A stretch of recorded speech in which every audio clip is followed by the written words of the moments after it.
Reporting to you with no bias, informing you with no exceptions.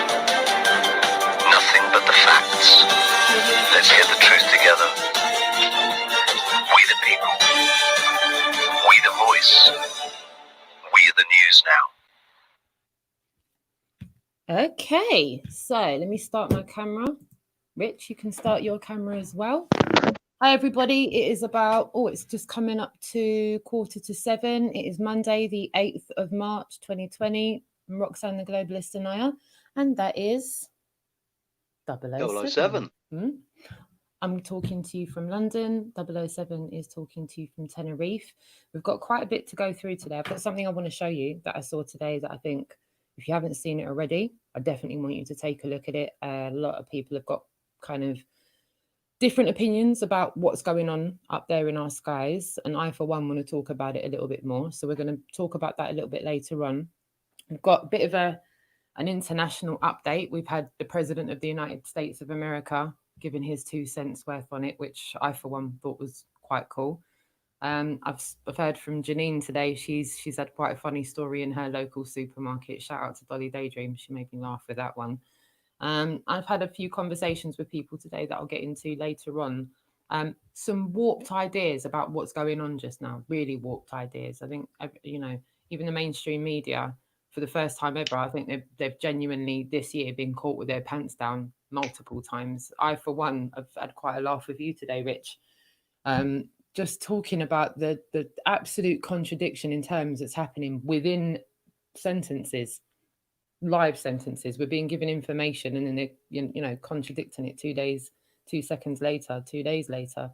Thank you to everybody that's tuned in just now, all 27 of you that are watching that are signed in, and to those of you that are signed out watching in.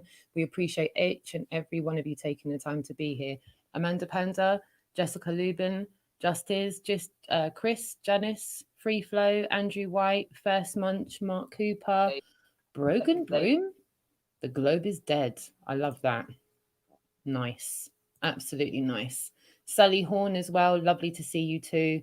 And further up the list there, we've got William as well, and Deborah. Lovely to see you all in the chat room. I'm going to get into the chat room and give you all a proper shout out. If you have any questions about anything that we're talking to you about today, please pop those questions in the chat room in capitals, but pop a question mark at the end, and then myself and Rich will be able to decipher those from the other comments. Rich, how have you been today? Yeah, I've been good, thanks. I've been all right. I've been just kind of mulling over what's going on. Sorry, I'm just trying to I'm trying to think and text at the same time. Not text. I'm in the chat room. I'm just going to say it. Amanda Panda, hey, how you doing? Oh, lovely. And Janet as well. Lovely. Ranty, Ranty's there as well. Oi, Ranty. Lovely to see you as well. Maggie Ray's there too. Jean-Paul Rodriguez. That's something we want to point out as well. We're simul-stream. What is it called? Simulcast? Simul-stream? Multi-stream. Multi-streaming. Yeah, we're on mine and Double O's channel just now. Yeah, so I'm in my chat room. I've only got 4 people in there at the moment, but we're also gonna Rich, tell people what we're gonna do on the Really Woke channel later on. Every time we go live, we're gonna try and 3-4 hours later when you get back from your gig, we'll put this. What we're doing right now, if you can't sit here for the whole of this stream and you're going to miss out on some of it, but you don't want to miss out on the chat room aspect of it as well, we are going to stream this as a premiere on the Really Woke channel after you finish your gig, about midnight, 12:30. What do you reckon? Yeah, about 12:30 again. Cool, about 12:30.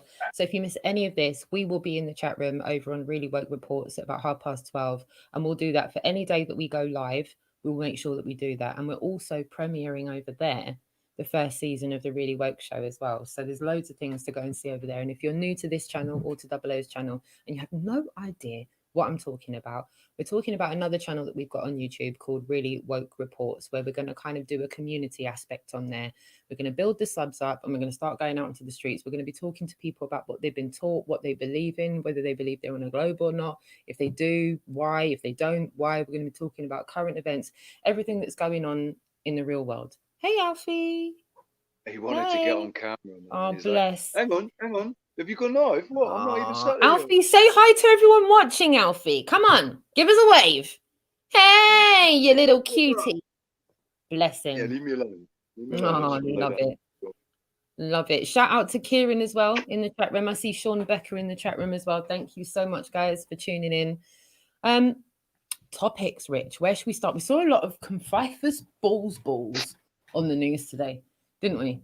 And I say the news. We're not watching the news like we're asleep. I for one, I've explained quite a few times. I watch the news to kind of get a little gist of what the narrative is. You know, the narrative that my sleeping counterparts are being brainwashed into thinking is legit. What have you seen today, Rich? Well, I mean, it's all coronavirus, isn't it? And I've been watching Sky News live as well. Yeah. Since my internet connection has improved, I'm using my Google Chrome again, and I've got Sky News live on the TV, and I'm listening for comms mainly, like Dell. And I think the interview that we came across with that Italian, so dodgy, wasn't it? Dodgy, shady set of. You had 2 earpieces in, man. What's all that about? You had different earpieces in, you know, like somebody talking in this ear. And it looked like you had an earbud in one ear and like a Bluetooth in the other ear, but not to get all kind of too deep on that aspect. It was like what he was saying in its own right. And just sorry to interrupt here as well. I just want to say hi to Isabella Neal as well. Kill the Beast, Reverend Hull, and there was someone else there. Kill the Beast, and Janice Ames as well. Lovely to see you in the chat room. And Shoent is in the chat room as well. Thank you so much. Eric De Leon as well. Lovely to see you too. So this guy, he was on the news today, and apparently he was an Italian journalist. Am I right? Yeah. Living in London. Yeah. He looked like an agent, didn't he? Can you play us a little excerpt? Yeah. This is what they are telling the muggles. This is what they're putting out on the mainstream media. And I'm not saying, we all know that we don't believe. I'm just showing you all the level of fear-mongering they are perpetuating out there, just so that when your friends or family come to you saying things, you're aware of it, you know. So go for it, Rich. Give us a show. So, I mean, you need to listen to what's being said, not just listen to what he's saying. In quarantine. The updated advice, which includes the cities of Venice and Milan, follows a decision by Italy's Prime Minister to quarantine up to 16 million people in no fewer than 15 provinces. Let's talk now to the Italian journalist Federico Gatti, who travelled from Milan to London without any health checks. It's the subject of a story in at least one newspaper today. Federico, welcome to you. Were you surprised when you arrived at Heathrow not to be greeted by any special checks? I landed at Gatwick Airport, and yesterday morning, yes, I was very surprised because I left a city under quarantine with emotion, which was very worrying. People in Milan on Saturday night flew and escaped towards other parts of Italy, also because of the lack of responsibility, in my opinion, from the newspapers who leaked a document from the government. And you can imagine the panic in Milan, in the north of Italy, in that moment. I managed to take a flight to London. I'm now self-isolating. I was wearing a mask and I took all the precautions just to arrive in London without any checks whatsoever. Now, if you land in Milan or Rome or other hundreds of airports around the world, you are checked with the temperature. And if your temperature is above 37.5 degrees Celsius, a doctor comes to you and they check who you met, where you've been, in order to track the virus. Now, here in the UK, the feeling, I live in London, I've been living here for more than 10 years, the feeling is that it must be business as usual, but this is a very dangerous narrative, in my opinion. It's not the problem is not the coronavirus. It's not the consequences of coronavirus on your body. The problem is the pressure on the hospitals. In Milan right now, doctors don't have enough machines and beds, and they are already deciding who's going to live and who's going to die according to the age So Federico, I know, we know that the NHS is already. It's a political judgment that is based upon scientific advice, and so. What were you hearing in that, Rox? I'm hearing. Did everyone hear when he said the players? Because that stuck out to me like a sore thumb. It was like, regardless of who he says he thinks he is, or who he's telling us he is, he's saying, you know, about people going south and you know, that's helping, you know, the virus spread, and you know, the players, international players need to play their part. Again, I'm here when he said it's not really about the virus. It's not really about the virus. All I'm hearing there is, no, it's not about the virus. It's about the lockdown, isn't it? That's what it's really all about. Like I said, you know, what evidence, like the lottery, have we got that what we're being told is true? I've put it in the chat room, and I will genuinely, you know, stand by that. I feel that we're all witnessing the largest organized disinformation campaign to ever be perpetuated on the general public. End of story. I haven't got any supporting evidence that what we're being told is legit in any way, shape. You know what? It's starting to like look a little bit like The Godfather 3 to me. The way that MSM is all doing this humdrum. You know, if this turns out that, you know, like I said, we're not as stupid as the controlled op would make people out to be, you know. Lies become truth, truth become lies, smoke and mirrors. We are the majority. When you look around you, when you look at are you inclined to then go with what the narrative is saying and not believe what you're seeing, or the other way around, you know? Yeah. Sorry if I went on a bit much there. I think definitely those of us, I mean, it doesn't matter if you still believe that you know, we landed on the moon, or if you still believe that the earth is a globe, or any of those things. If you're still on this path for truth, and you're trying to you can see that they are lying about all kinds of other stuff, and they have lied to us about history. Personally, I hope that it doesn't take you too long to catch up to the fact that yes, they've lied about all of that, and they've lied about everything else as well. So our entire lives, everything that we've been fed has been a narrative. Of some form or other, right? Some form or other of narrative, yeah. It's only been in the last, for myself, since 2013, so the last 7 years for myself, right, that I've actually been able to see these different narratives playing out, and how they're programming people into particular reactions and, you know, patterns of behavior. It's those of us that are on the path. What I'm trying to say is, yeah, we're not buying it, but how many people do you know that say, God, did you see the news this morning? Oh. I think if I had £1 for every time I've heard someone say that, Rich, I'm not sure I'd have to work anymore. Quite literally. Try the majority of the mummies at the school. That's what I'm saying. The majority of the mummies at the school, even if they didn't agree with the narrative, I know because I get such ridicule for it. Like there's a lot of people that behind the closed doors don't agree with what's being said, but don't want to stand out of place in public. So they won't actually say what they personally feel, you know? Yeah. One or two of my friends have said, yeah, I've stocked up. I'm not going to tell anyone I've done that. Oh, God. That's where we are, you know? I mean, you remember what we were talking about earlier? Silent running. Can we answer Tomashino, please? Just so everyone knows that we're not. Rich, look on the screen. Yeah. No, look on the main screen here. Oh, is it live or is it from yesterday, Tomashino? It's live, mate. This is live, dude. This one's the live one. Yep. What we'll do is when it says premiere, that means it's a premiere of something that was pre-recorded. And if it says live, we're live, mate. Correct. If it says premiere on the thing, though, you need to check that.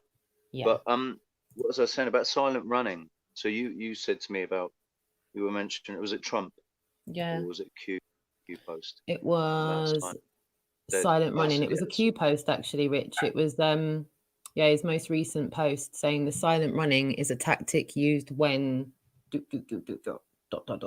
So can anyone because I love asking because everyone has different interpretations. Chat room. Silent running is a tactic used when doing what? Does one do silent running? Rich, what's your take on that? Without referring to the chat room for a second. Yeah.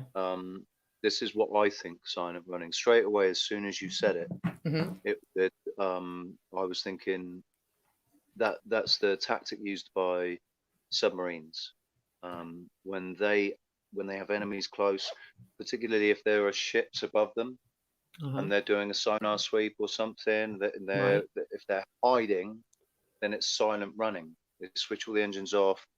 There's no communications. It's completely silent running. You're not even allowed to tap. You can't. You shouldn't even tap the hull of the ship. I think that's pretty much what I'm looking at here. It says silent. What I'm seeing is silent running is a stealth mode of operation for naval submarines. The aim is to evade discovery by passive sonar, by eliminating superficious noise. Non-essential systems are shut down, and the crew is urged to rest and refrain from making any unnecessary sound. And speed is greatly reduced to minimize propeller noise. So yeah, that's. So what do we take from that? I mean, for me, we know. Bogan Brune agrees as well. Submarine. Yeah, me and you, Rox, we both know that they didn't stop when Epstein was caught and arrested. They didn't stop. Well, I think we know as soon as the seat of presidency was given to a non-deep state individual, that was it.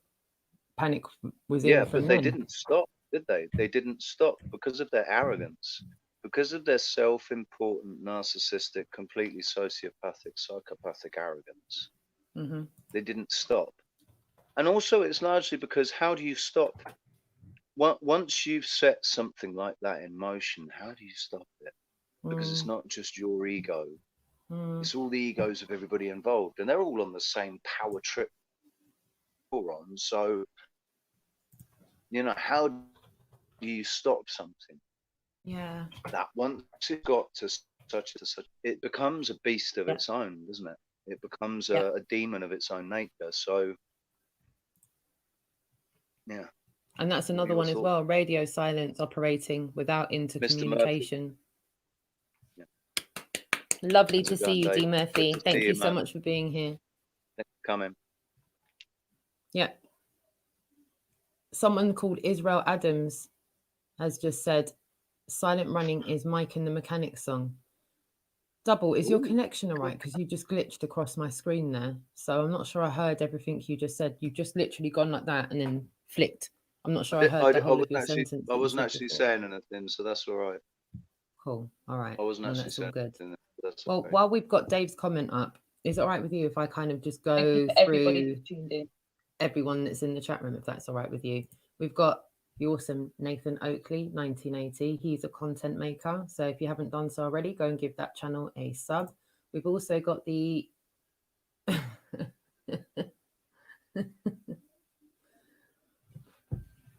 Right. Adam Meakin says, can you hear me? Can you hear me running? Can you hear me running? Can you hear me calling you? There's a gun ammunition just inside the doorway. Use it only in emergency. Better you should pray too. I don't know if that's lyrics from something. Or if that's Adam actually. They're lyrics from the Mike and the Mechanics song. Is that the Mike and the Mechanics song? Yeah.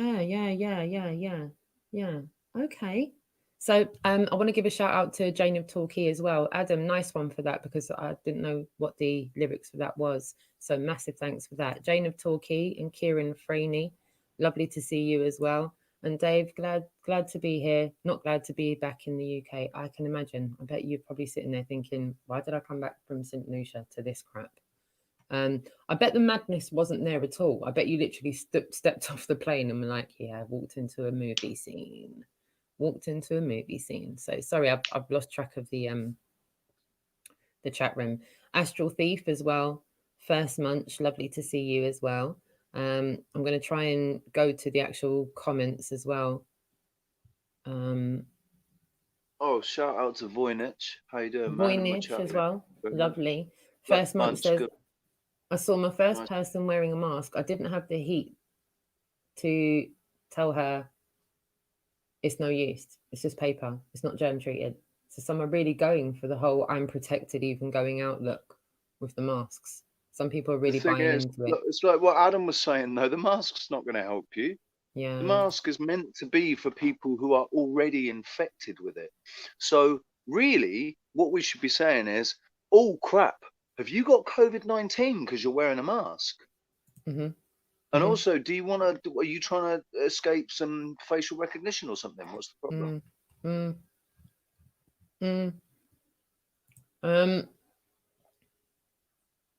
None of it, yeah. And there were bug rolls on the plane too.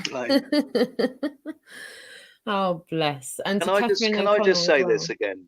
Mm-hmm. Can I just say this to anybody that might be panicking about toilet rolls? Think about it. If you're restricted to the level where the toilet, if we're restricted to our streets or our towns or whatever, you're not going to be going to work as normal. You're going to be spending most of your day at home anyway. Just take an extra 5 minutes to use a flannel, and wash your ass, and don't use any paper at all because you don't need to. Nobody needs to actually use paper when they wipe their ass. They can just get a flannel, bidet time, wash it, bidet it, whatever. Get a bucket with some water in and hover over it, whatever you want. Wash your ass. Wash it properly. That's even cleaner then. It's cleaner than paper. You don't even have to wash your hands afterwards, maybe. Rich, what are you like? What are you like? Well, what is he like, everyone? What is he like? You've always got a solution. Stephen Watson. You got to let go of things, man. You just got to let it go, man. You do. Stephen Watson, shout out to you, my darling. And to Paul from Newcastle. Lovely to see you too. Cold Steel Truth as well. Lots of Chinese people in Coventry are wearing masks at the weekend, bizarrely enough. Catherine, look, he says use the wife's flannel. Steel Truth. Yeah, just don't use a toothbrush, eh? You know what? I thought the same, Dave.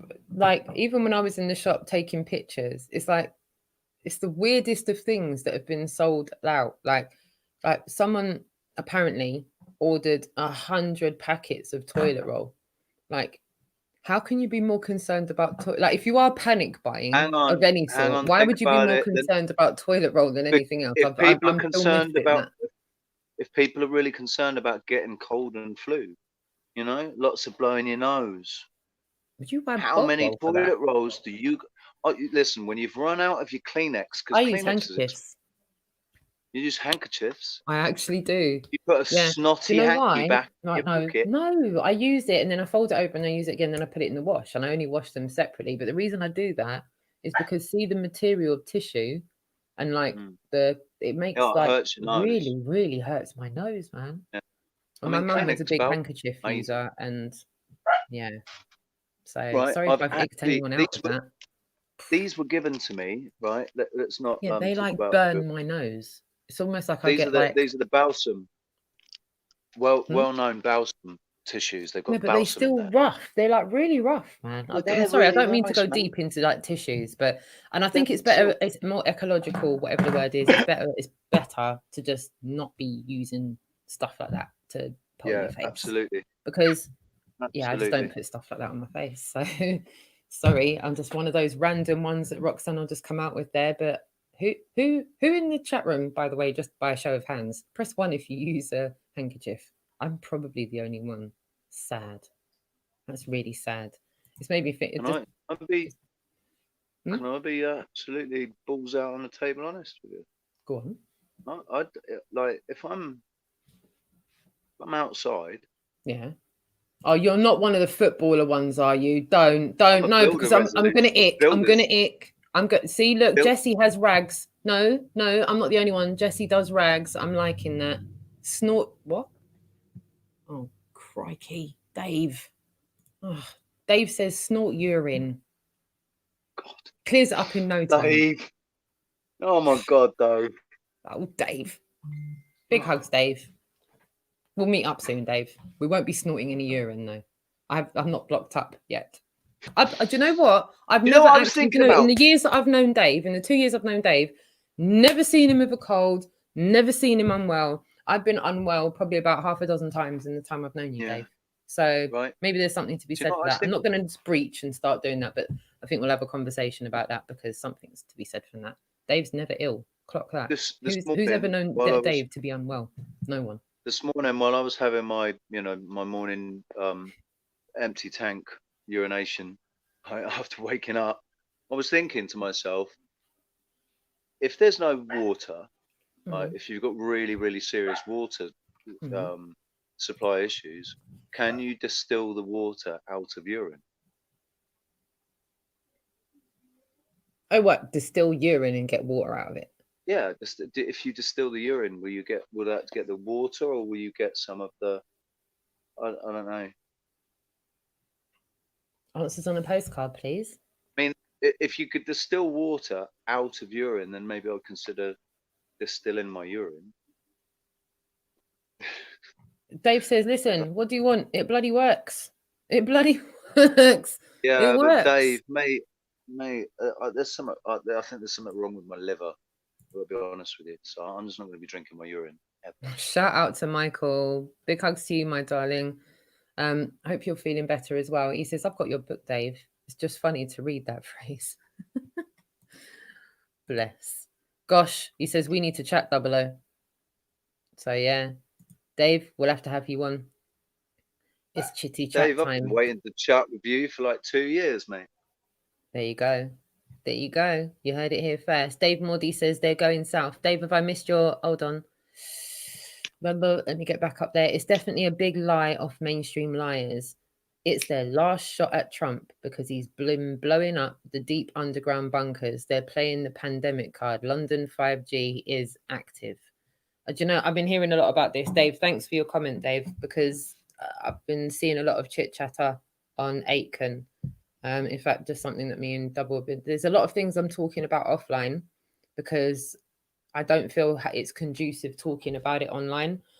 I'm in no way, means, shape or form holding information back. But you know, when I've said to you guys before, I tend to stay away from saying things that I can't back up with source material.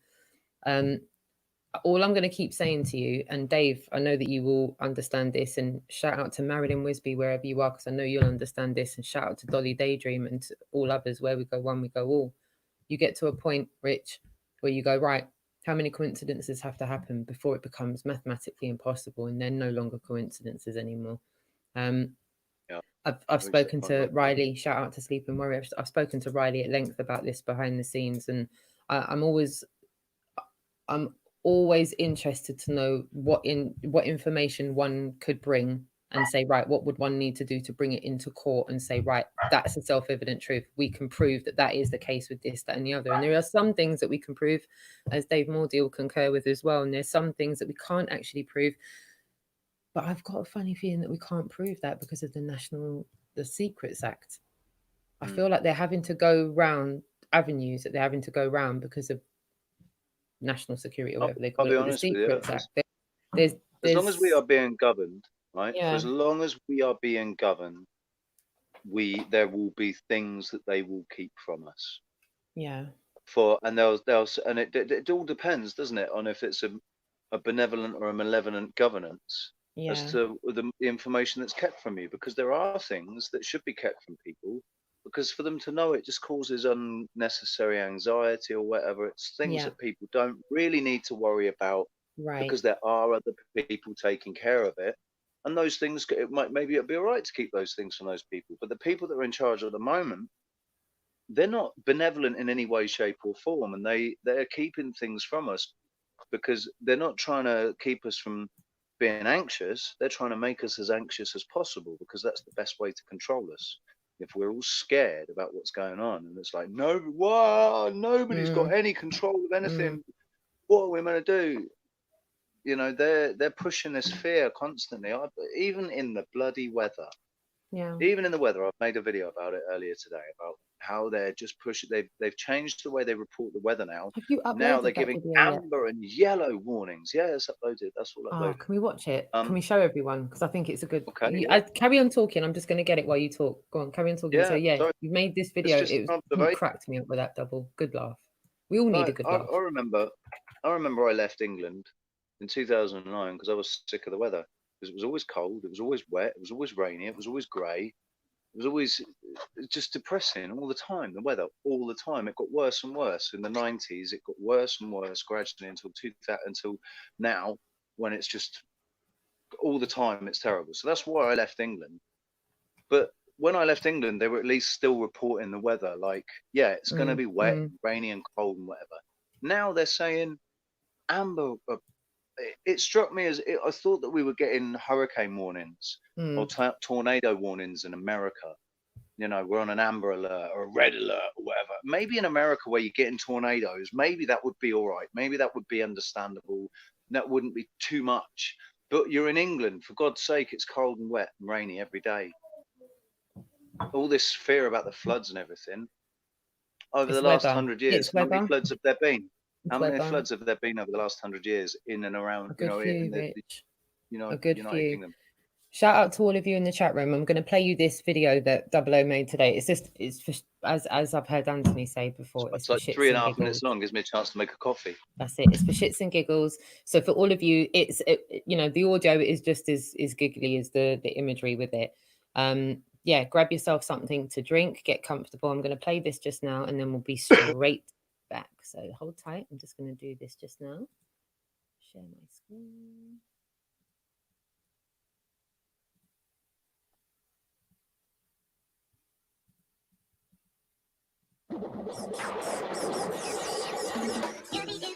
Let's see what Corona so dangerous.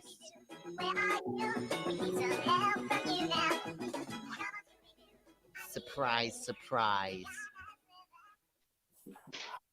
Well, it was a bright start for many today. Wet and windy weather now sweeping eastwards across much of the country. The Met Office is doing amber rain warnings, I'm afraid, for parts of Wales, both this evening and overnight. Hold up. You freaking what now? Amber and yellow warnings because of rain. Oh my word. Are you actually kidding me? Do you know what? Is this because of the floods? Seriously? Is this because of the floods? Because I think everywhere has experienced floods at some point. Right. This yellow warnings for North is and the Midlands. Before then, Eastern England. This is how the weather should sound. What can I say to you, England? I mean, look out your window. It's going to be really wet and it's going to be really cold. The weather front is going to move its way all the way across from the west right over to the east. And you might, if you're lucky, get away with it down in the southeast where it might just stay a bit cloudy. But pretty much it's going to be wet and cold and windy, right? It's going to be coldest up in Scotland and it's going to be like, it's still just going to be freezing down in the south because of the wind chill. Moving on to tomorrow, starting early in the morning and moving on through the rest of the day, it's going to be pretty much the same as it was today. It's going to be really wet and it's going to be really cold and it's going to be a bit windy. And let's talk about wind chill factor. If we say it's 5 degrees, it's going to feel like it's about -15 because of the wind chill factor. Now, this weather's going to continue all day because guess what? This is England. This is what the weather's like. It's shit and it's cold and it always has been. The weather, sponsored by Qatar Airways. Things that make you go, Scooby-Dooby-Doo, where are you? We got some work to do now. Scooby-Dooby-Doo, where are you? We need some help from you now. Come on, Scooby-Doo, I see you. Thinking you got us with that. But you're not fooling me, 'cause I can see the way you shake and shiver. You know we got a mystery to solve. Scooby-Doo, get ready for your hand. Don't hold back. And Scooby-Doo, if you come through, you're gonna have yourself a Scooby snack. Scooby-Dooby-Doo, too many and you're winning. We can count on you, Scooby-Doo. I can't see the coin. Smoke weed every day.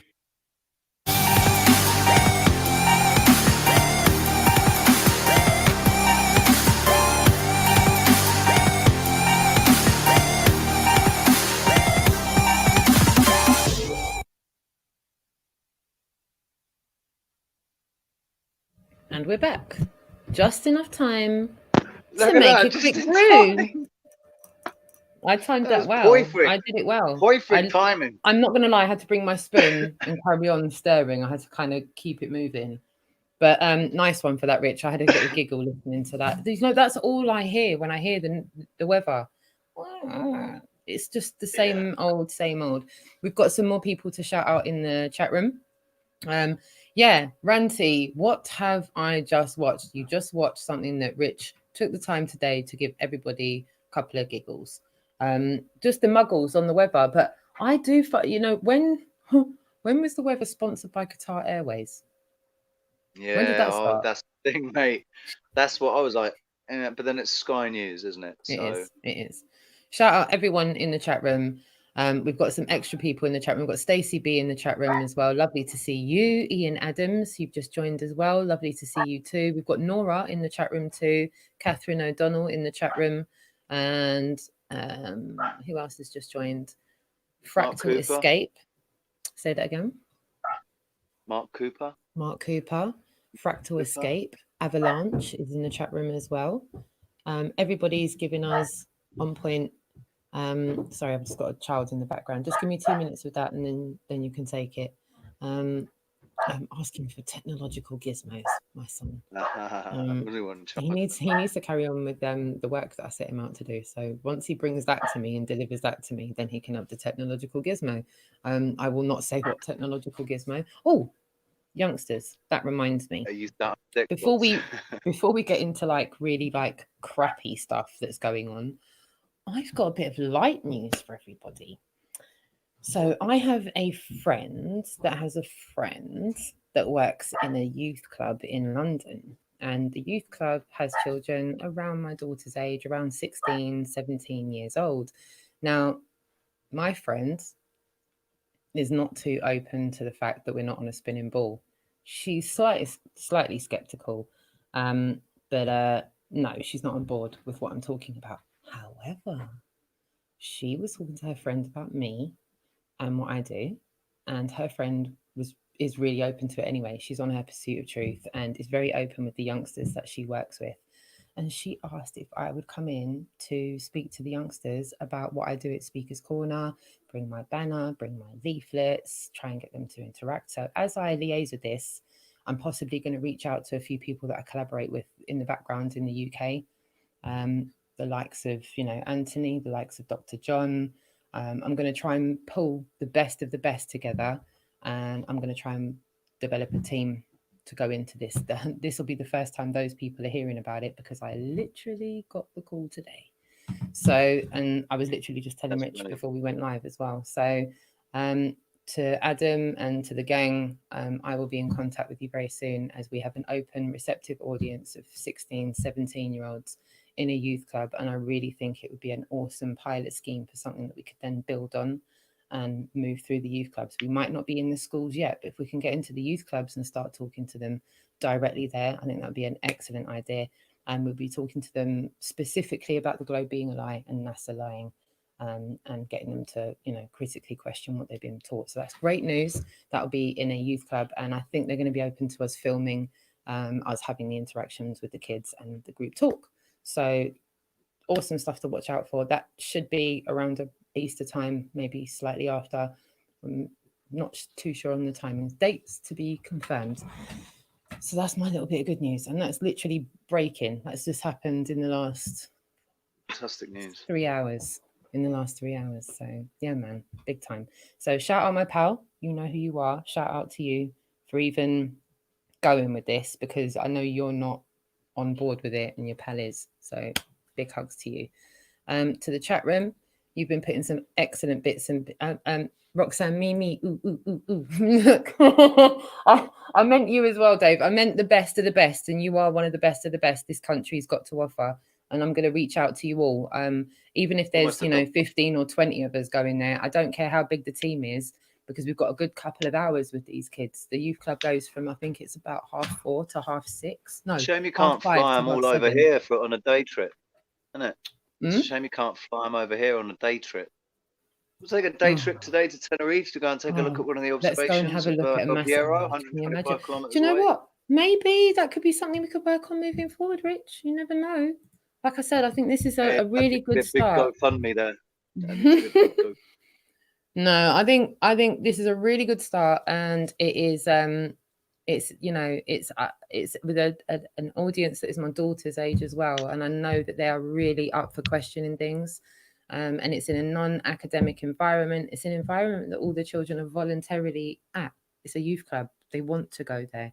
And as I said, the lady that runs the youth club is completely on board with the globe being a lie, NASA being a fictional sci-fi production. And she tries to do what Dr. John does and what so many other awesome people that work with children do, and slip it in there as and where they can and get the children to really critically question what's being taught to them. So yeah, shout out to you guys. That's my good bit of news. I did want to, with all the doom and gloom that's being, projected out there, that was my little ray of sunshine in a place gone mad. So and it's also planning for the future. There is going to be a future. It doesn't, whatever's happening right now, it's important for everybody to realize that, not to realize, everybody knows. We all know, don't we? Look, we're not going to die tomorrow, man. One of us is going to die tomorrow. Exactly. And stay tuned for that as well on the screen, because that's another university tour that's carrying on this year. That's starting very, very, very soon with Globalize. So keep your eyes peeled for that, because they are going to get into the universities and start talking to these kids. So I think that's brilliant news. There's lots going on this year. 2020 seems to be the year of full vision, whether everyone likes it or not. People are being, forced into the truth. 2020 vision. So again, Billy Boy, thank you so much for joining us. Joan E. Rotten, lovely to see you too. And Amanda Panda 69, lovely to see you as well. And to anyone I've missed, I don't want to miss anybody, so I'm just going to keep an eye out for that. So I don't want to Skywatcher footage. Jen Vlogs, Fibro Support Crafts Truth. Lovely to see you too. Lovely to see these new names. I really appreciate you taking the time to be with us here tonight, today, this morning, this afternoon, wherever you are on the international plane of existence. Rich, we've got a few other topics that we wanted to talk about today. We've kind of touched on the hysteria of what's being projected out there with the mainstream media. I, for one, I've seen them talking about things in the comments. My 2 children came back from school this afternoon saying that their teachers are already kind of trying to mentally prepare the children for working from home. My daughter's doing her A-levels and was pulled aside by their head of year today to say that they've got some kind of provisions in place for them to carry on their studies. And they were reassuring the children that if they're asked to work from home, my daughter being pulled aside and told these things, more so than being told to wash her hands, which is what this prescribed thing is telling people to do. For me, not too keen on that. I feel like whether I like it or not, social distancing is coming my way. Like, that guy was really quite profusive on the news today. He was like, it's coming to the UK, whether you like it or not, whether you want to handle this one way or another. It's you lot's freedom is going to be affected. What does everyone in the chat room make of this? Because what's really surprising me is there's some of us in this country that are massively affected by this. And there's some people in the country that, wow, everything's rosy. I'm actually quite jealous a little bit of the people that are living in areas where everything is rosy. I'm in the west of London. I know other people that are living in the centre of London, and there seems to be no rhyme or reason why we've got pockets of London that are massively affected by this, and pockets of London that are just 2 or 3 miles down the road where everything's whimsical. I don't get it. I don't get it. I mean, like I said, I've already said I feel that this COVID-19 malarkey, that's what I'm going to start calling it. COVID-19 malarkey is proving to be extremely Rich. My dog's on one. Yeah, Rich, I'll let you answer that, and I'll put my mic on mute. I think I've been thinking more about the possibility that somebody's trying to cause social panic, or that there are certain individuals that are trying to cause social panic within regions by doing what they can to clear out supermarkets and make it look like everybody's panic buying. We've seen the news pushing the narrative that it's not English people that are in the shops buying the goods. The images that they showed were all of Indian people, and now my dog started. Excuse me 1 second.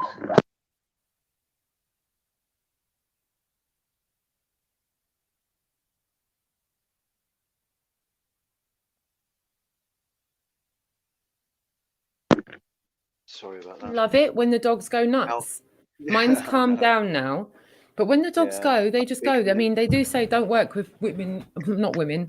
Don't work with children and animals. Children and animals. Listen to me. Yeah. I'm a nightmare. I'm an absolute nightmare. So sorry about that rude interruption by the dogs barking. I did not calculate for Alfie going nuts as well. That was a good laugh. Thank you all very much for your patience. I was just saying about how this could be potentially individuals within boroughs or whatever, or maybe just some individuals within your borough that are trying to cause social panic and social unrest by clearing out, they've got the money to do it, they have the means to do it, to empty stocks in supermarkets, so that they want some sort of civil unrest. They want people to panic. They want a social panic. I agree. I feel like the left hand doesn't know what the right hand's doing, and we're all being told to look that way. Then it's like watching a match at Wimbledon. Everyone's going that way, this way, that way, this way. Even today on the mainstream media, on one hand, they were going, don't panic. And on the other hand, they were going, panic. I mean, don't panic, but panic. I'm not saying you need to panic, but you need to take it seriously. I'm not saying you need to have people off the streets, but you need to have people off the streets. We don't need to have people off the streets, but here, look at Italy. Everyone's off the streets. Maybe we should have people off the streets, maybe. And that's all everyone has gone through all day. It's interesting that they were reporting in Milan. But they were reporting, weren't they, that that the trains and buses are still traveling in and out of the regions. Correct. In and out of the secured regions, the quarantined regions. They're still running public transport. Right, so what's that about? What are we supposed to make of that? They're expecting everybody to be honest about where they've been to, and come forward, and they're relying on people's integrity. Yeah. There you go, Amanda Panda. And shout out to Sleeping Worry as well. Thank you, my darling. Big love to you, sweetheart. And to Amanda Panda, my daughter is in sixth form, mine too. The teachers had gloves on or were using tissue to handle things, and also informed the students that they can have an extra 5 minutes to wash their hands before each class. 007. Yeah, I was just reading that comment. Actually. Yeah. Yeah. Ian Adams said, "Yeah, okay, in the Midlands, nobody's got any money." There you go. And like I said, I think the underlying problem here is the reason people have panicked in London is because there is a serious amount of deprivation in London, believe it or not. I know everyone thinks, London it's being the capital, everyone's rich that lives in London, but there are a lot of people that live in council estates, that are on the breadline, that are on universal credits, that don't have the ability to do things. And I think what's happened here is that the mainstream media has shown an international situation. They've shown countries telling their civilians that they're on house arrest virtually, and we're getting reports through the news where people are saying, okay, yeah, one person's allowed to leave the house every 3 days. They can go to the supermarket. They can ask for what they want through the door. And a little bit like a garage that's open 24 hours a day, they'll come to the glass and put it through on a stick. It's handled on a stick. So they know what they're doing when they're putting stories out there to, and I'll use your word here, Dave, because it's perfect, to the muggles. Because see, the muggles, those are the people that are causing mass hysteria in the pockets where that's affected. Because like I said, there's a complete like contrast, not contradiction, sorry, of areas. You've got one pocket where it's like that and another pocket where, like I said, it's whimsical and everything's, you know, tra-la-la. So great. Deep inside the rabbit hole, we'll check out a video that RV, I'll give you the link for that as well. Dave can do that as well. Shout out to you, my darling. Very good to see you here, man. Oh my God, people over here are freaking out. RV just put out a really good video. So yeah, I will share the link and let everybody know about that as well. I wanted to let you all know that I wanted to share something that, and I know there'll be people in this chat room or watching that don't like the person that's the president of the United States of America. But Donald Trump stated today that last year, 37,000 Americans died from the common flu. It averages between 27,000 and 70,000 a year. Nothing is going to be shut down. Life and the economy go on. At this moment, there are 546 confirmed cases of coronavirus with 22 deaths. Think about that. So the president went on to say, Saudi Arabia and Russia are arguing over the price of flow of oil. That and the fake news is the reason for the market drop. Good for the consumer, though, as gasoline prices will come down. So he's saying the fake news and Russia and Saudi Arabia, what, you know, again, that just goes into what we're saying. I don't believe there's any validity whatsoever to what the mainstream media are perpetuating about this virus. Go for it, Rich. Sorry. Can I point something out? Yeah. If everybody would just like to, anybody that's got a calculator on them as well, right? So let's say that the minimum number of deaths there are a year from cold and flu, 30,000. Is that what you said? 37,000. It averages between 20 and 70,000 a year. All right. So let's say 20,000 a year. So let's do that on a weekly basis. Or let's do it on a daily basis. How many people would die a day? 56. Well, look, for 24,000 a year, for 26 people a day. Yeah. That's for 20,000 people a year. That's 56 people a day dying at the minimum rate of normal cold and flu. This is what I was saying the other day. These numbers don't mean anything. These numbers they're giving us, but all they're proving is that this thing is very mild. It's killing the minimum amount of people in comparison to the cold and flu, which kills on average and a minimum 56 people a day. I think we are really in a time when people are realizing that lies have become truths, truths have become lies, smoke and mirrors. People are the majority. People united and awake, Richard, is their biggest fear. And the fact that people are now going, right, so the mainstream media is telling me that there's a virus out there that's killing people. And yet my government's just letting me move freely. Like the Italian guy said yesterday, right? He said because of the mainstream media leaking the proposed lockdown, people fled. There was mass hysteria. And in the middle of the night, everybody jumped and ran, right? So at this point, who's being the enemy of the people?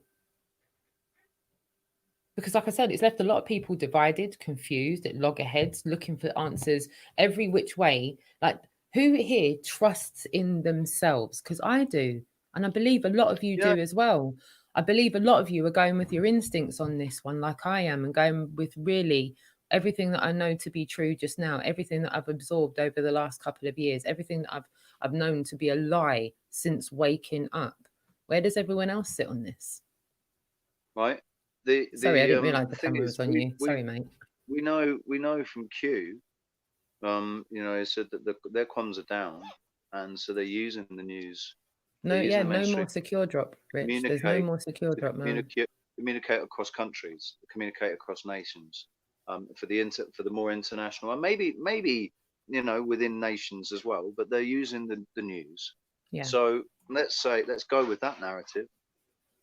The mainstream media in Italy. Look how quick they've Gave rushed everybody a heads up. shape the events. The media is who are shaping these events. The governments are on one page and the media are on another page altogether, right? Why are the same keywords always being used?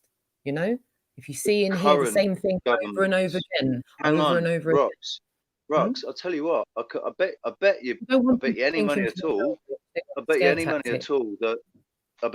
at all that if it wasn't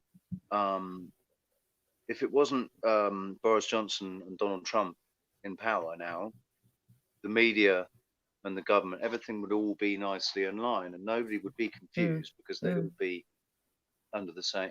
Everybody would be moving much into the same beat. But what we can see is that what's coming from Trump and what's coming from Boris and what's coming from the media, they're at loggerheads now.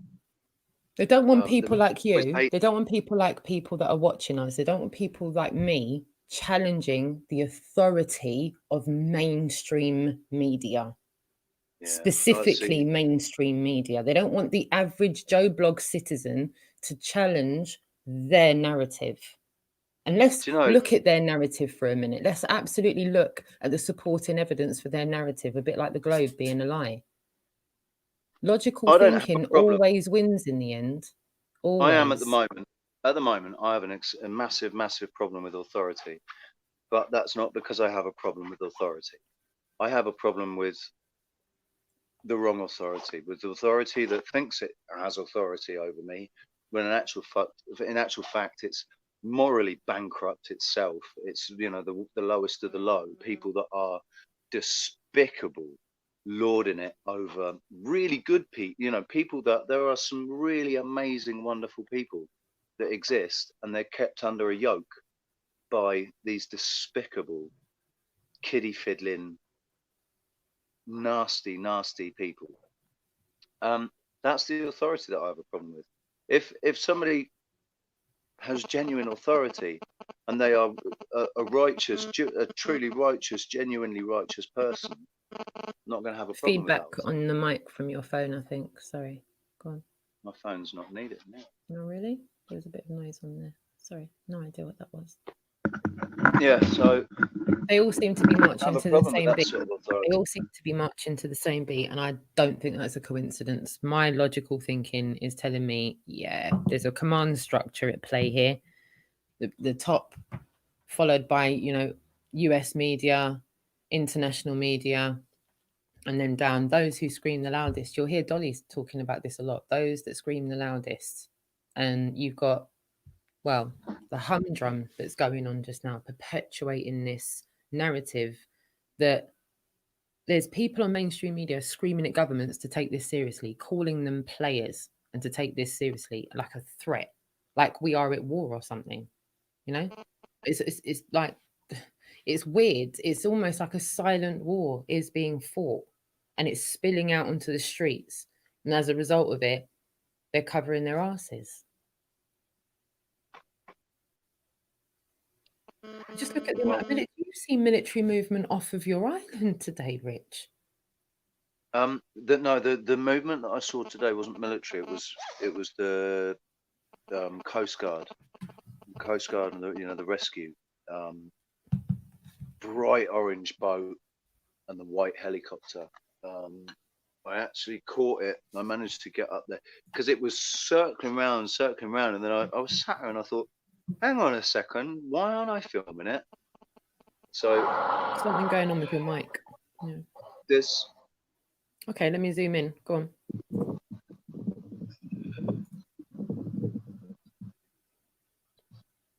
This helicopter was hovering over the port, which is an unofficial port. It's not like a. It's not. Is that usual for your area? Do you normally see helicopters doing that? No, this is weird. But so it's out of place, you know. See something, say something. You're very familiar with your surroundings, so I take it you'd notice if something was out of place like that. Yeah, and I know where he's flying now. So, well, I didn't manage to film it because I was on the phone to you, but I had the same thing last night, didn't I? Well, I looked out to sea, and this was heading off towards it. Oh, really? What, towards where the helicopter was? So where they're heading to, right? I'll show you where they're heading to. It's shout out to Levant as well. Forgot to give him a shout out. Thank you so much for texting me. Levant does not sign into the chat. He's a silent watcher and he comes to Speaker's Corner sometimes. Massive love to you, my darling. That's what they were going to. That's where they were. That's what they were hovering over, and that's only this end of this port. And is that a ship? So there's, I take it. That's a giant container ship. Right. Giant container helicopter and boat. Again, I think this is what we're talking about. Is if you see something, please say something. You're all be very familiar with your surroundings. Are you familiar with your surroundings? Would you notice if something was out of place or not? Because I really do feel that they're going to try and, you know, make things that are out of place under the guise of this, that, the other, whatever it is, whether it's COVID-19, whether it's this, that, or the other. And I genuinely feel that people are being taken out right under our noses. And if I'm right, it'll be the people that need to be taken out, people that don't have any business being here on earth anyway. People that, like myself, Janine, and you have said before, have crossed the line. They've just crossed the line, you know? I do want to get back to the strain of what we want to talk about, because I know I've only got a certain amount of time before you pop off to your gig. Again, I just want to go through the chat room. So sorry if I'm paying attention and not looking at the camera. I'm looking down here at the chat room. I'm just looking at my chat room. It's more of a sound going over their connection. Weirdness, though. I've had a massive connection PC problem since the 7th of March. Well, I'm glad it's not just us, because I was starting to get a bit paranoid because we keep having connection issues. It's happening again. It keeps happening. It's like this over the top of the mic. It's really weird. It must really be picking up my phones. My phones aren't actually anywhere near the microphone. Please click that link, everyone, and go and check that out. East Coast for Adam, maybe. Jane of Torquay, lovely to see you. And to One Walking Life, lovely to see you too.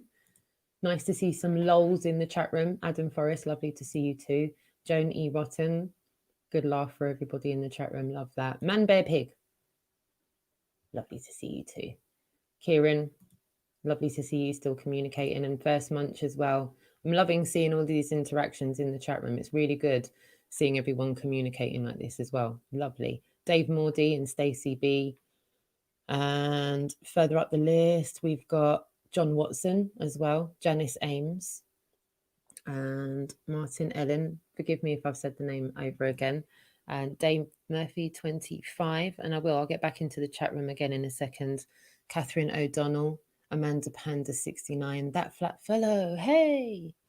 Who else? Nora, hello my darling, lovely to see you still in the chat room as well.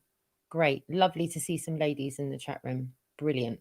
So in other news, in other reports, we have a little situation with a certain prince, and it's not Harry.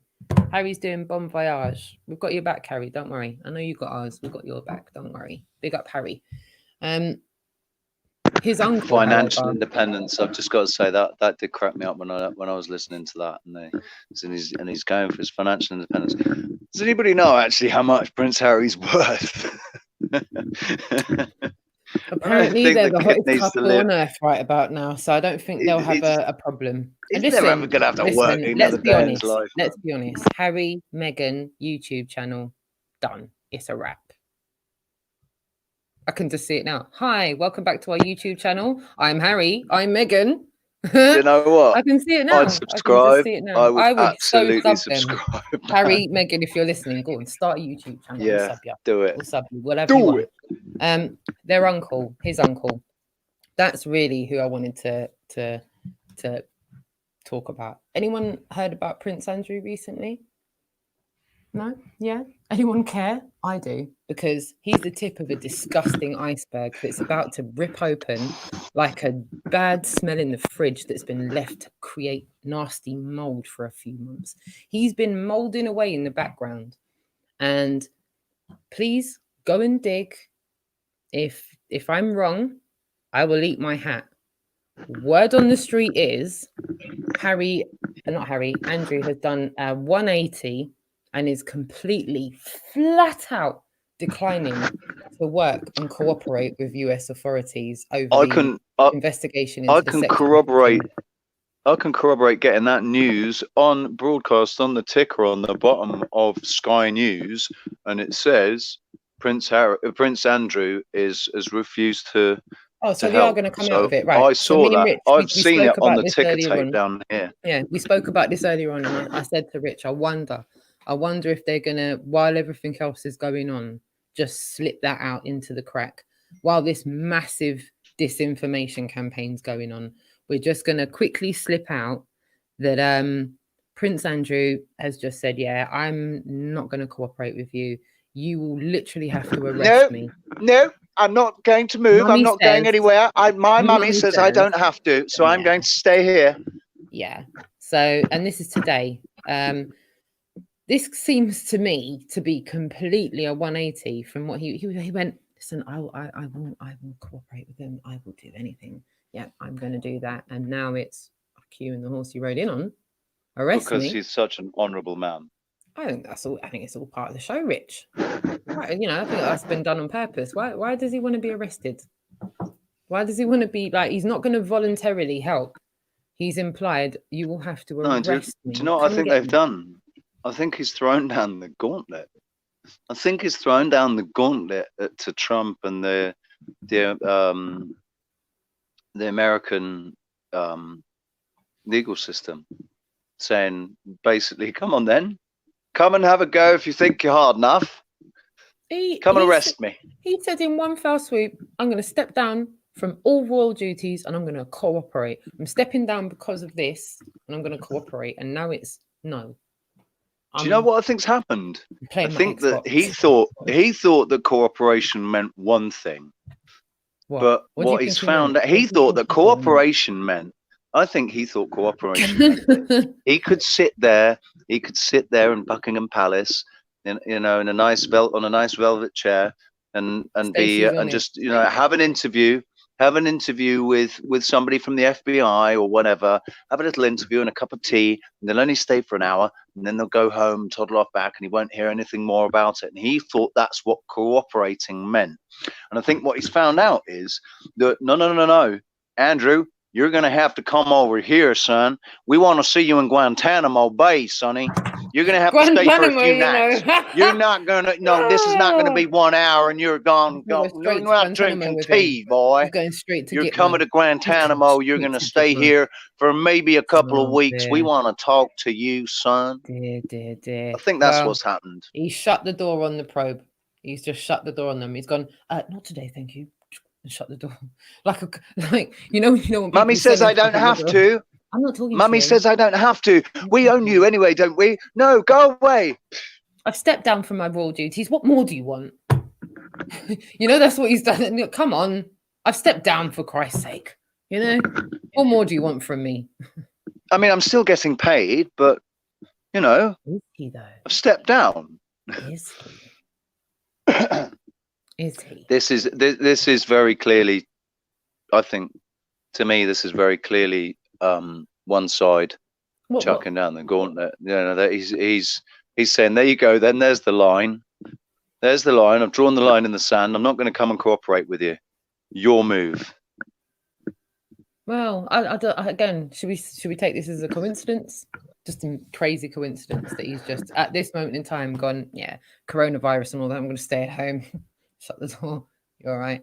No, I think this is one to watch. I think this is going to be like a developing iceberg that's just going to come out more and more and more until everyone's swallowed as many. That would be quite interesting, actually. And then that would be quite interesting if he uses the coronavirus and the potential of a lockdown while he's away as a reason for him not cooperating. No. I think it's better that I don't go to America just in case there's a lockdown and I'm stuck in America when I should be, back in England with mummy. Yeah, someone said that. Mummy, make it stop. Mummy. Someone else has gone, yeah, adrenochrome. A bit of adrenochrome much. One's going to be lacking in that. Thank you to everyone and all your wonderful comments in the chat room. Massive thanks to you all. There's something else I want to discuss as well. Something else I heard. Word on the street is that a few prisoners have taken themselves to the infirmary and Italy committed suicide. Yes, in Italy. During riots, during the riots, they broke into an infirmary and went and committed suicide. Sorry if I smell a rat with this one, because I know the suicide line's been open for about a year now. Methadone, didn't they? Overdosed with methadone. Yeah. The riots were caused because of them stopping the visits, the family visits. That's the reason there. That's the narrative they're giving for the riots, and then and they've gone broken in and overdosed on methadone. So. Again, I don't know what to say about that. I really don't. Is all of this just happening, and it's just all a big misunderstanding, or is it something bigger going on? Just coincidental, darling. I don't know what you're worried about. But is it though? This is the thing. Let's ask the chat room. Chat room. Sounds fishy. Can we prove that they did that? That's exactly what I'm thinking, Stacey. Every time I hear things, I just think, why is the supporting evidence not given to us with the story? Why is it just a story? And then we either get supporting evidence at some point further down the road, or we don't. Either way, the story is perpetuated as propaganda. People are forced to swallow it and either have no facts. How can you be discerning on a story when you've got nothing to go on other than? Do you understand? Other than track record of the people delivering the narrative. The track. What did your mum tell you when you were a kid? Don't lie, because once you start lying to people, nobody will believe you. And yet we're all sat here. Well, no, we're not sat here, but there are millions, if not billions, of people that are sat there believing the known liars, the known and proven liars. And we're not just talking about mainstream media, the government, the doctors, the pharmaceutical industry, all of them. They lie to us constantly. So, no. It's okay to lie once you get to a certain level of power. Then it's okay. I suppose because it was okay for my parents to lie to me because they lied to me. Well, and they actually knowingly lied to me as well about things. Quite a few did. I'll be honest with you. Tooth Fairy, Easter Bunny, Santa, all of that crap. They're still doing it this day and age, aren't they? It's sad. It is sad. Very, very sad. So, well, we've been brought up to accept it, haven't we? We've actually been brought up to accept it, even through the story of Jesus. Not of Jesus. The story of Santa. Santa comes every year, and then you find out, no, it's not Santa, it's your parents. And then you accept that you've been lied to, and the Tooth Fairy, and all that, all these little white lies that are told, and we learn. It's like pain. We learn to live with pain. Mm-hmm. We're taught to learn to live with pain, right down to when they first cut your nails, when they first cut your fingernails and your toenails. When you first went to the hairdresser. What Isabella just wrote. Again. Yeah, exactly. Point. Are we ever going to? I mean, I've got to be honest. Listen. I have to be honest with you about that. I have to be honest about that. If that were right in a prison riot, the people that are most at risk from the other prisoners are the kiddie fiddlers, because in prisons they don't like kiddie fiddlers in prison, man. True. Kiddie fiddlers are given special treatment. Transparency, Rich.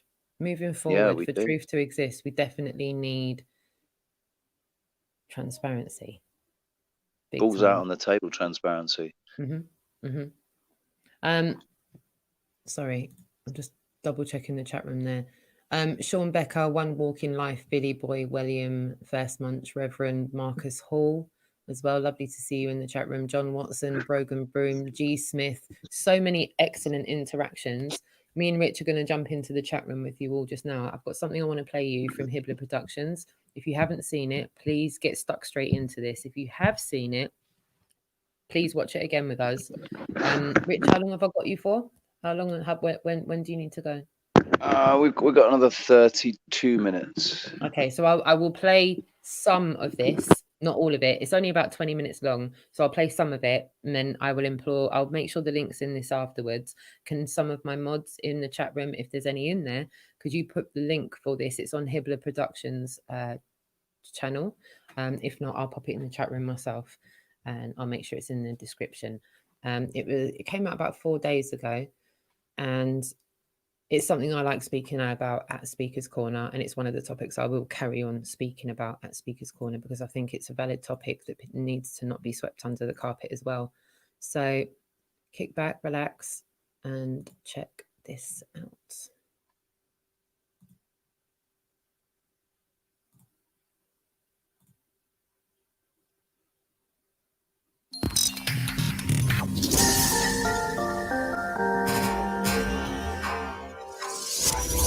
All of you can start looking up and seeing this. The United States government, NASA, the U.S. Air Force, is sending up canisters into the atmosphere filled with chemicals.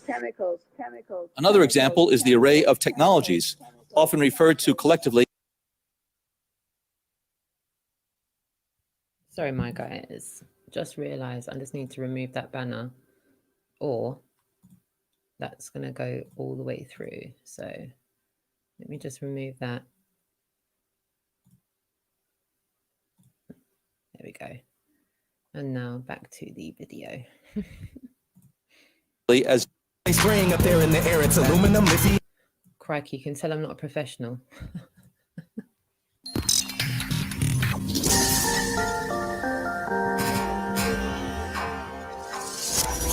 All of you can start looking up and seeing this. The United States government, NASA, the U.S. Air Force, is sending up canisters into the atmosphere filled with chemicals. Another example is the array of technologies, often referred to collectively as geoengineering. One that has gained my personal attention is stratospheric aerosol injection, or SAI.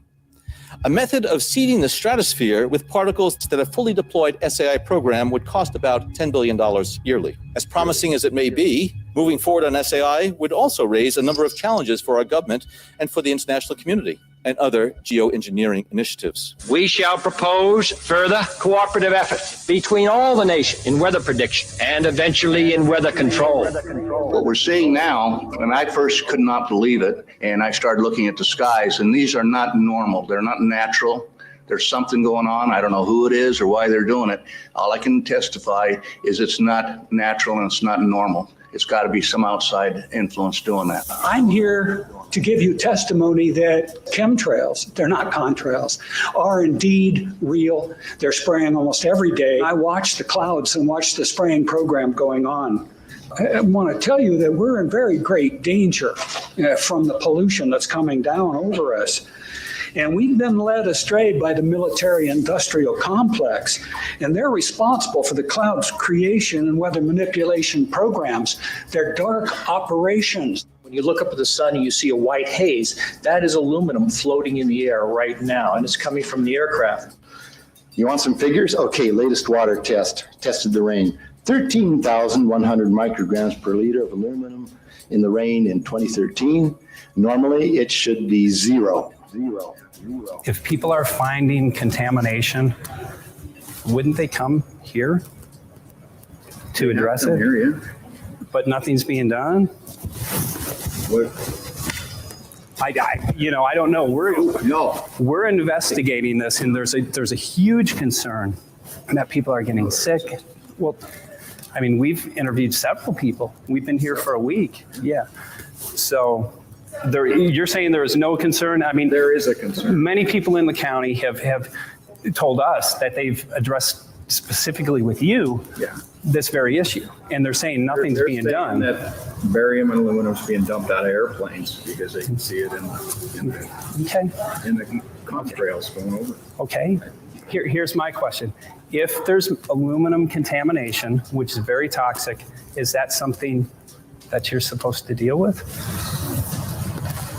If it's in the air. It appears that there is contamination. Does that concern you?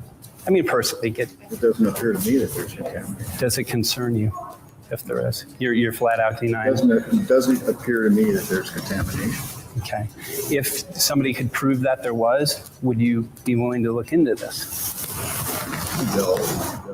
So even if they did air quality tests, I mean, who would have to do the test for you to recognize that it would be a problem? The federal government's doing the testing.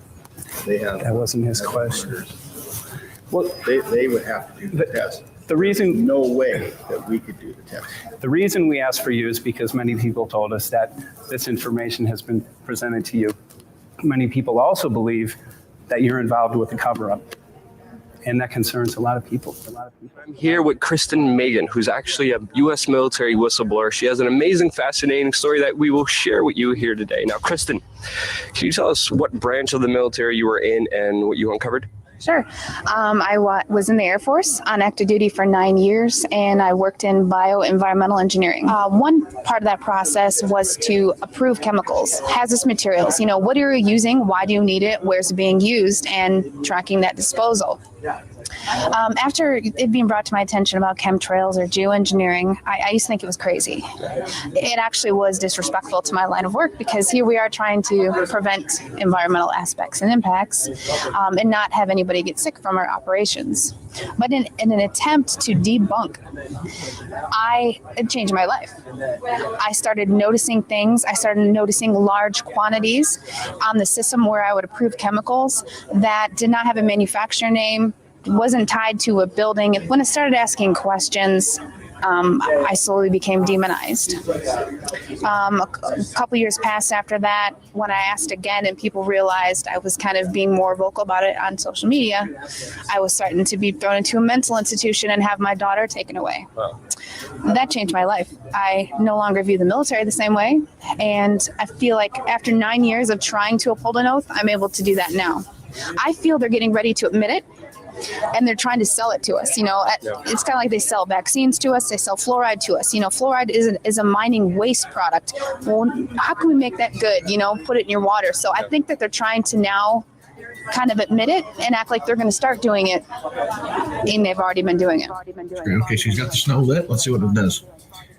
It's not dripping at all. Okay. So I've seen these things on YouTube about the snow not melting and just turning black when you put fire to it. So I'm gonna go outside here, get some snow.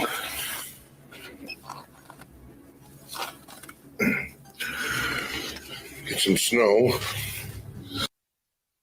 Fancy a game? Sure.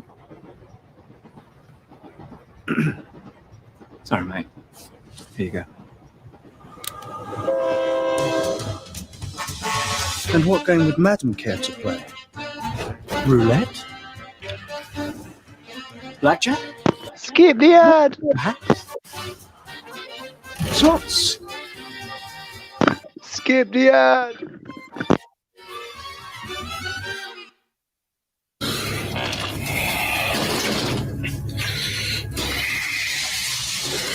This snow I just picked up outside. I'm just packing it in. Here's the snow I just picked up. You guys saw me pick it up outside off my porch. Check this out.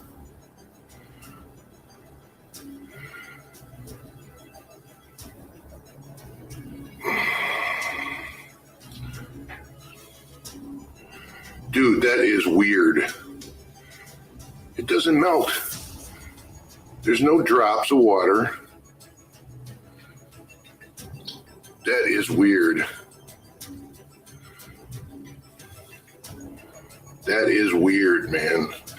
Look, it just like turns black.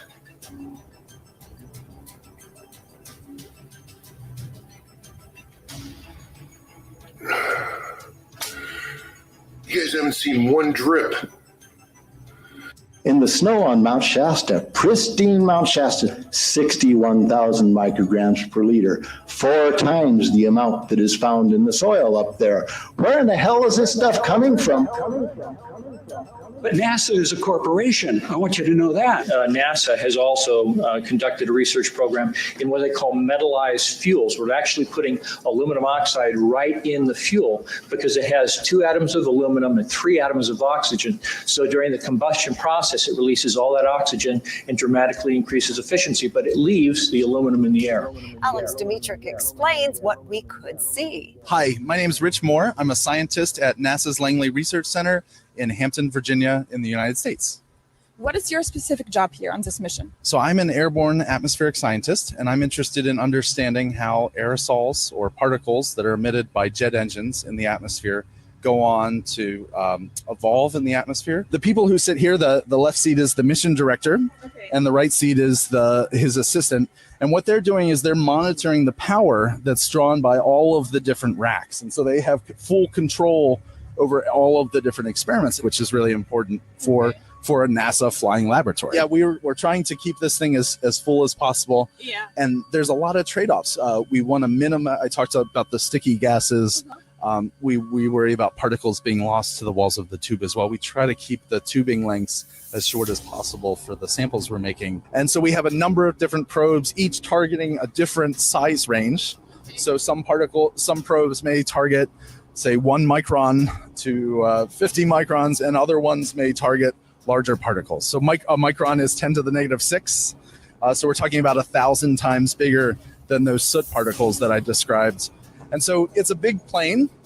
We've got instruments mounted on the fuselage, and then we also have instruments mounted on the wingtips. Starting in 1993, it was called in vitro toxicity of aluminum nanoparticles in rat alveolar macrophages. That's a real fancy way of saying testing the effect of aluminum nanoparticles on the white blood cells in the little air sacs in your lung, the alveoli.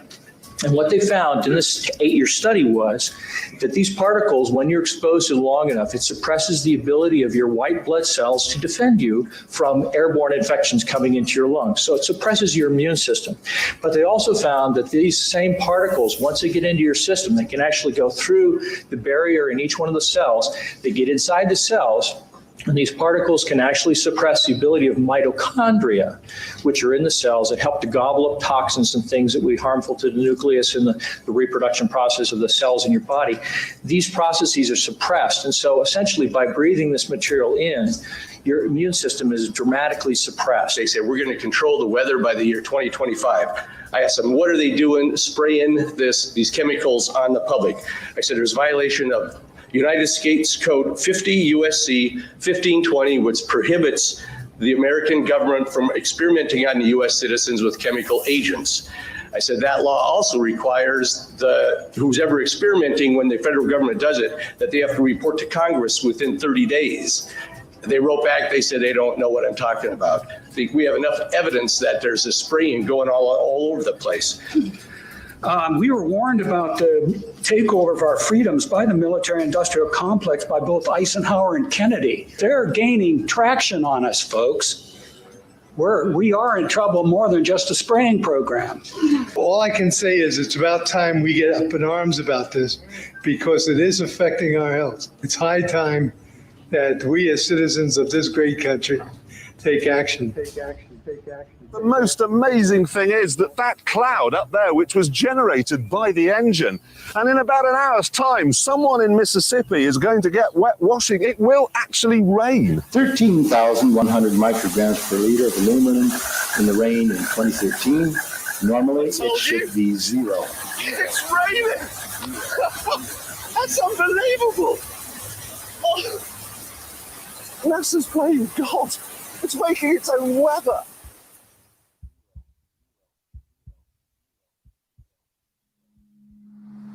I'm gonna make a 360. These motherfuckers went off today.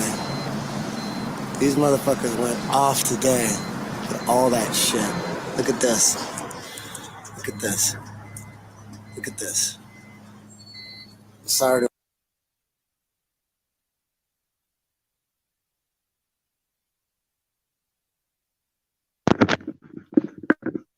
Valerie. You're on mute, babe. I would implore any of you to go and check out Hibbler Productions. I've made sure the link is in the chat room. Shout out to Doc as well for popping the link in the chat room as well. I'll make sure the link is in the description below for you guys after as well. Anything that we show you today.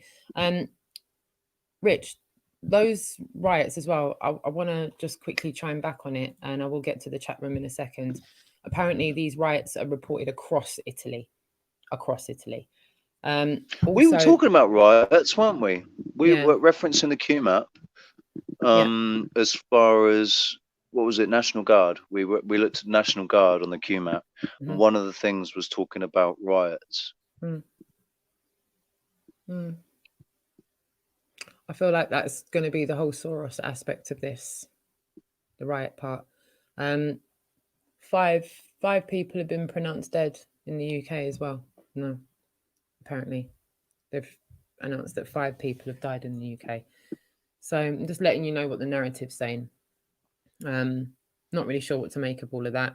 Spain apparently has shut down all the schools in Madrid and the Basque capital over coronavirus as well. Right. So schools in Madrid. It's going to be interesting to see down. what happens here. Yeah. It's going to be interesting to see what happens here in they're reporting that, not that I think it existed anyway, but they're saying that there's like 5 trillion in losses due to the oil collapse. It's erased 5 trillion from US stocks. I'm not sure that money exists anyway, but I'm just saying that's what the narrative is saying. 5 trillion off US stocks for something the president's saying it's all a hoax. All right. Already heard about it. Business is normal. Everything's fine. I'm using my logic right about now, and I'm going, I already know that MSM is the enemy of the people. So what are we saying? Are we saying the MSM is part of a coup, an international coup? Because that's what it looks like to me now. And if that is the case, they're going to have to be held responsible, because people's lives are being lost as a result of this, or they're reporting that. And yeah, like I said it right back at the beginning of this conversation. I think we're looking at possibly one of the biggest disinformation campaigns in modern history. And the MSM are to blame for this. Yeah. I'm not saying the whole thing's a hoax. I'm just saying whatever they're doing, it's not good, because you've got the leader of I've been taught that the POTUS is the leader of the free world. That's what I've been raised to know. So I'm just saying the leader of the free world's turned around and gone, listen, more people die of flu. The reason for this madness is the fake news. Fake news. I read it out. I'll read it out again. I'll read it quote unquote. In fact, let me do that. If you'll all just indulge me. Actually, I think it's important while you're finding that. I think it's important to remember that actually the figures that they're giving us are technically not fake. They're giving us normal figures of people dying of cold and flu. Yep. That's the normal. That's said in fact that 37,000 Americans died from the common flu. It averages between 27,000 and 70,000 per year. Nothing is going to shut down. Life and the economy go on. At this moment, there is 546 confirmed cases of coronavirus with 22 deaths. Just think about that. That was at 10:47 on the 9th, which is today. Yeah. And then he went on to say, Saudi and Arabia are arguing over the price of flow of oil. That and the fake news is the reason for the market drop. Good for the consumer, though. Gasoline prices will come down.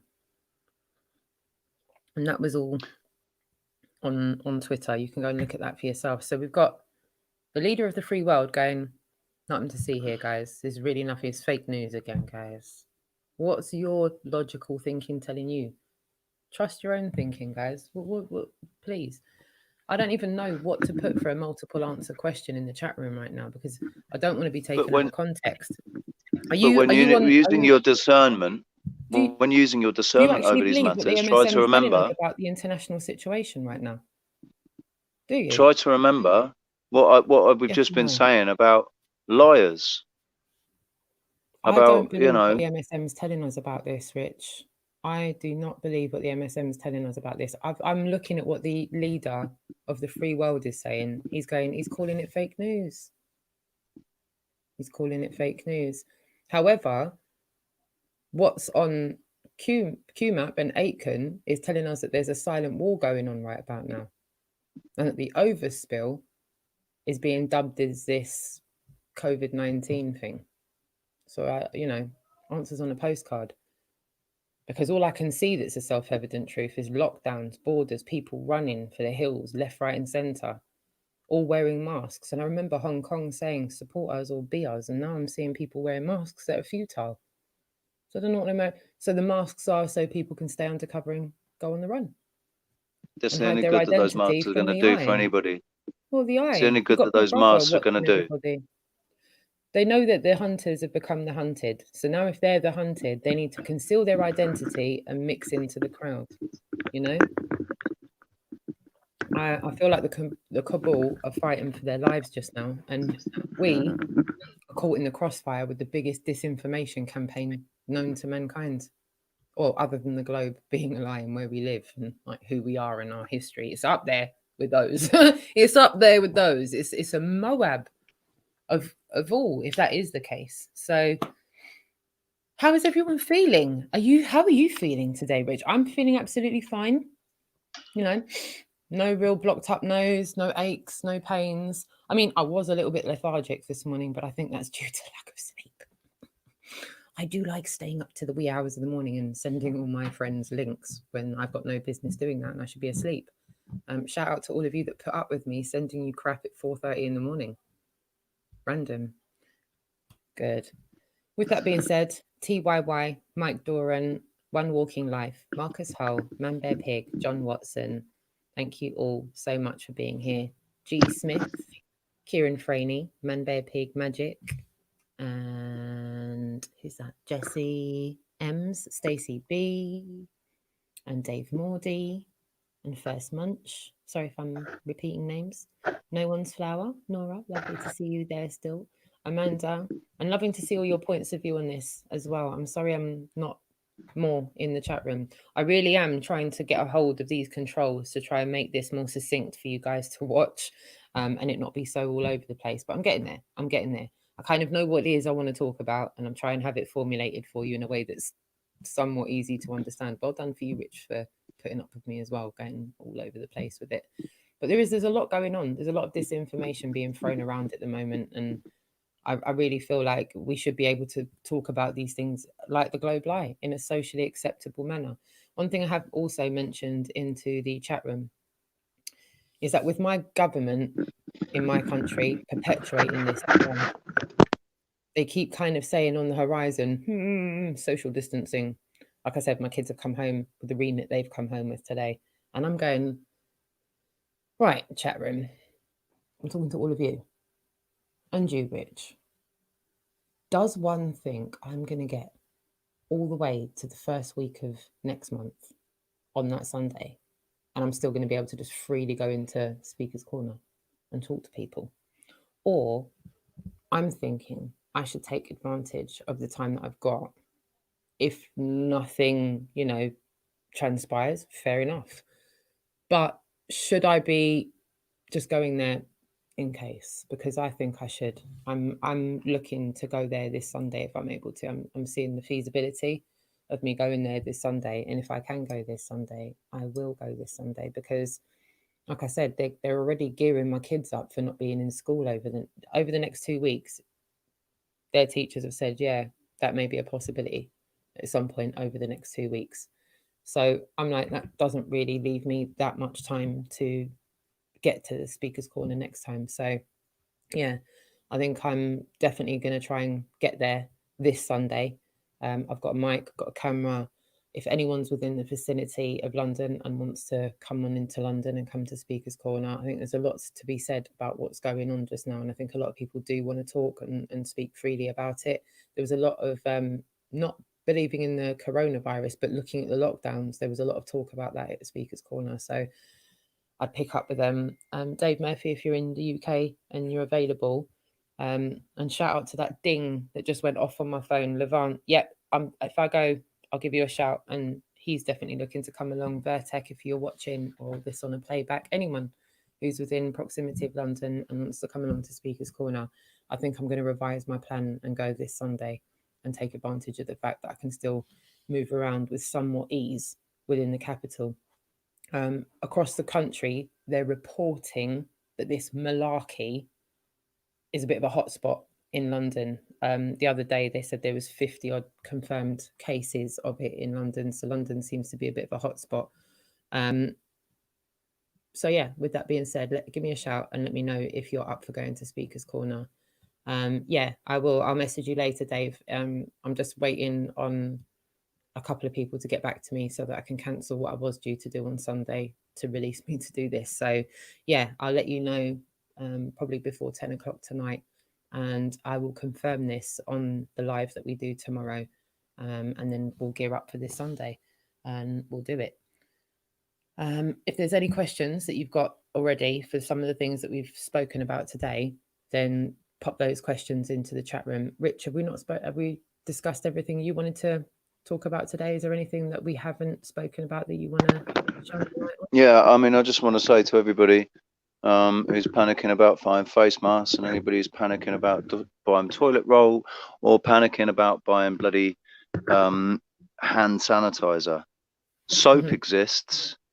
Yeah, so that takes care of two problems: toilet roll and washing your hands. And soap's all you need.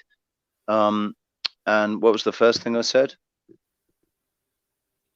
The face masks. The only people that should be wearing face masks are either doctors to stop their possible infection from something coming from them into people that they're talking to, you know, transferring.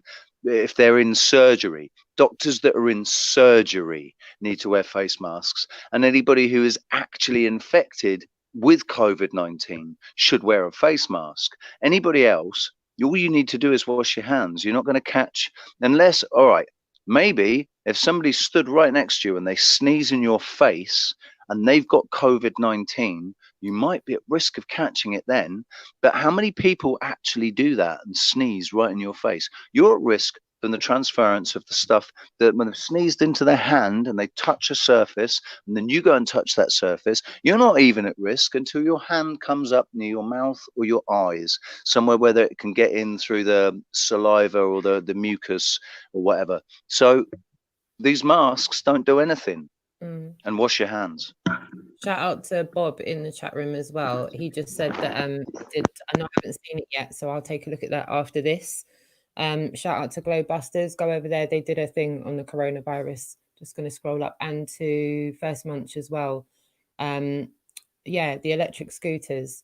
Can you just repeat the comment that you gave me, because I've lost it? I'm just trying to trace up. I wanted to read it word for word and quote what you said. So yeah, if you could just pop that in the chat room again, I'll repeat that. Because yeah, me and Rich were talking about it last year, actually. Dave Murphy, that lovely girl with the unibwheel. Lovely girl. I can't remember her name now. What was her name, Dave? She came to Speaker's Corner with her, and she's got a wheel as well. She wanted to talk about it as well, First Munch. This whole electric scooter situation that we're in. People have got electric scooters, and like they're getting hoisted by the police for going around on their electric scooters. Dave, I'm trying to jog your memory. I know that you've had a lot to deal with as well, so you might not remember what I'm saying. But last year, I know. Right, I've got personal testimony of electric scooters here in Tenerife, because they're rented out to the tourists. And there were actually a couple of serious accidents where people were riding on the pavements on these electric scooters that can do like 40 kilometers an hour, some of them, and they were colliding with elderly pedestrians and small children and animals, you know, people walking their dogs and things like that. So the people that aren't responsible driving these electric scooters they're a problem, that driving them on pavements and stuff. But the thing is, where do you drive an electric scooter? Because if you're driving it on the road, then you're going to piss off the people on the road. So it's a bit of a tough one. Yeah, I've just had a text from Levant as well. He said, I've had clients refuse to shake my hands, and one client said that their local councils tipped their workers to wear the mask. They're trying to incite fear, aren't they? They really are. People really are going to have to use their own discernment and trust their instincts and go with their own critical minded self, because The MSM is really proving to be the enemy of the people on this one. Because it's like people on the news are telling the governments to play along. You need to take this. Your government needs to take this seriously, and you need to take this seriously. And it's like, wait a minute. Even our prime minister's doing this, and it's all calm. It's calm. Can I just say, Dave, don't get excited, mate. It's apple juice. Are you sure, Rich? Did you just say that because you were just getting a little bit paranoid? You were like, oh crap. I know you've used an apple bottle and everything. Obviously, you've used an apple bottle. You're not going to put it in Coke, are you? Because then we wouldn't really know. That would be when you would go, no, I decanted my apple juice into a Coca-Cola bottle. I'm joking, Rich. He's just joking. He's joking. 5 artists, shout out to you as well. Glowbusters in the chat room. TYY. Jess Ends in the chat room as well. Deborah in the chat room. Magic in the chat room. Maggie Ray. G Smith in the chat room as well. Nora still in the chat room as well. Dave Mordy, Ian Adams in the chat room. Awesome interactions. Dorset Onion and Doc Michael. That's not very nice. Crikey. Why? There's always one, isn't there? And yeah, First Munch, I need you to put the comment. What was it? Who was it? From here, I know the chat room's just gone all the way down. It's somewhere up there. Because there's a name that I'm looking out for. First Munch. There's a name that I'm looking out for. Maggie Ray as well. Thank you, my darling. Kieran Franey. Yeah, exactly, Dave. Idiots on bicycles have accidents too. Precisely. Sorry about that. Hey, I just want to say, by the way, as well, just for the person that I know is going to be watching this. Yeah. Since you popped back up on the scene, it's really interesting because what it's done is it's reactivated the file that's on you. Got quite a lot of information on it already. So thanks for bringing yourself back under the radar, man. That's awesome. Shout out to the haters. Shout out to the haters. And for anyone who's just joined this live stream and has missed most of it and wants to watch it again, it will be on the Really Woke Reports channel at about 12:30 tonight. So I think 4 hours from now, it'll be on the Really Woke Reports channel, and we will be in the chat room. It'll be premiered. So there'll be a couple of things that we're saying that don't make too much sense because we're live just now, and I'm trying to fine tune that so at least the replay kind of makes sense. So yeah, if you've missed any of this and you want to watch back, we'll be on later on that channel. That's on Really Woke Reports. And I will aim to be live here again, and we're streaming on Rich's channel as well at 6:30 tomorrow. So that'll be the 10th at 6:30. And we'll go over everything that's going on. I'll give you an update on Speaker's Corner for this Sunday. If I've got anything to update you on the youth club, I will update you on that as well. And to everything else that's going on internationally, I'll update you on that as well. And if anything's going on in the streets where I live, I will be out there filming and talking to people and bring that to you guys as well. If there's anything that you want us to shine a light on, you can get in touch with myself or 00 via email. That's operationrealness@yahoo.com or richard.avery77@gmail.com.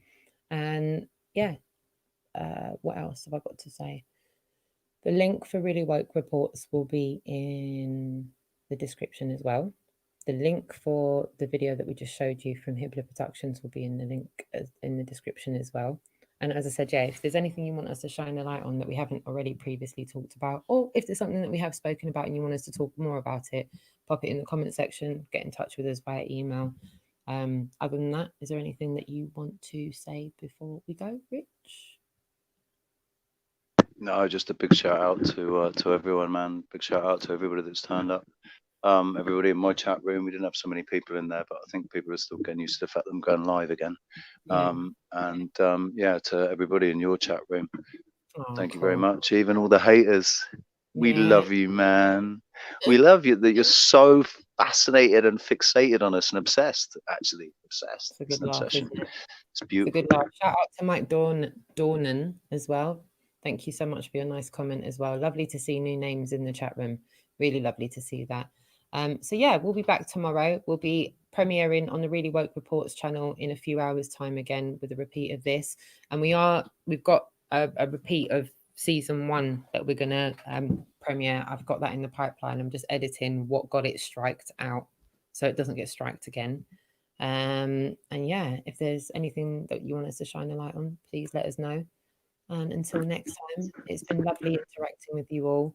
And if there is anything else, watch out for Double's channel, watch out for my channel. If we do go live, it's because something's happened that we want to talk about.